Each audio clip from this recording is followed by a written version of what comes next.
10 लाख नौकरियों में से बताओ इसने कितनी नौकरी। हॉस्पिटल्स का सर्वे करने गया था, वहाँ डॉक्टर स्ट्राइक पे बैठ गए दूसरे दिन। जब सीएम नहीं था, जब इतनी बर्बादी कर दी, जब इसके खिलाफ 4-4, 5-5 केस चल रहे हैं, भ्रष्टाचार में लिप्त हैं। लेकिन सर देखा गया कि बीते दिन तेजस्वी यादव ने ऐलान कर दिया कि बिहार में जितने घर हैं सबके घर से एक एक सरकारी नौकरियां दी जाएगी। सरकारी नौकरी दी जाएंगी, बिल्कुल ठीक है।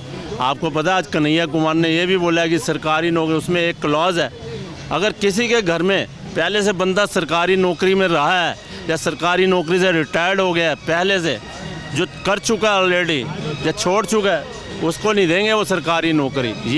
ये भी उसमें एक क्लॉज है। लेकिन सर सवाल तो ये उठता है ना कि इतने सरकारी नौकरियां आएगी कहाँ से, देंगे कैसे ये? अरे सर आएगी तो करेंगे। पहले बताओ, जब पहले भी जब आया था तो ये पीछे जब मिनिस्टर बना था ये डिप्टी सीएम दो, ठीक है, उस टाइम बोला था मैं 10 लाख नौकरियां दूंगा। 10 लाख नौकरियों में से बताओ इसने कितनी नौकरी दी। दावा करते हैं जब मैं डिप्टी सीएम था तो नीतीश कुमार ने मेरे दबाव में नौकरियां दी है। अरे दी नहीं है, वो तो बता दे कितनी नौकरी दी है। ये तो बस सिर्फ ऐसे ख्याली चुनाव है, मतलब जो कहते हैं ना कि ये चुनावी मुद्दा जो करते हैं बस वो इसमें एक सीट एक किसी को मेरे ख्याल 10 लाख में से मेरे ख्याल 1 लाख लोगों को भी नहीं मिला। और ये हेल्थ मिनिस्टर भी रहा, पता है, हेल्थ मिनिस्ट्री भी इसके वास्ते। बता दो कितने डॉक्टरों को लगाया वहाँ पर। जब ये हॉस्पिटल्स का सर्वे करने गया था, वहाँ डॉक्टर स्ट्राइक पे बैठ गए दूसरे दिन।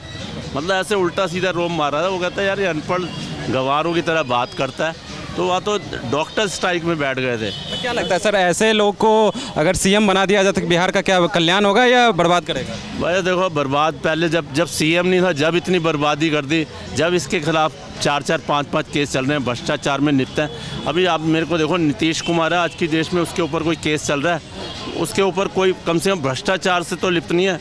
उसके पास बस यही है, थोड़ा सा एज थोड़ी ज़्यादा हो गई है, अदरवाइज़ उसके ऊपर कोई भी किसी किस्म का मेरे कोई वो नहीं। इसके ऊपर लैंड फॉर जॉब का चल रहा है, IRCTC का चल रहा है, और फादर तो है ही, वो तो भीष्म पितामह है भ्रष्टाचार के अंदर, जो पिताजी हैं लालू प्रसाद यादव।